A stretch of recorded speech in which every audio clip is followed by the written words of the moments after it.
You ask Tiger to solve. This deals with linear equations with one unknown. The final result is 8 equals 112. Let's solve it step by step. Group all constants on the right side of the equation. Add 4 to both sides. Simplify the arithmetic.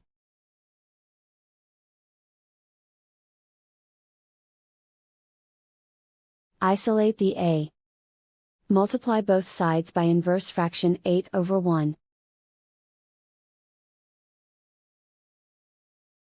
Group like terms. Multiply the coefficients. Simplify the fraction. Simplify the arithmetic. And so the final result is a equals 112.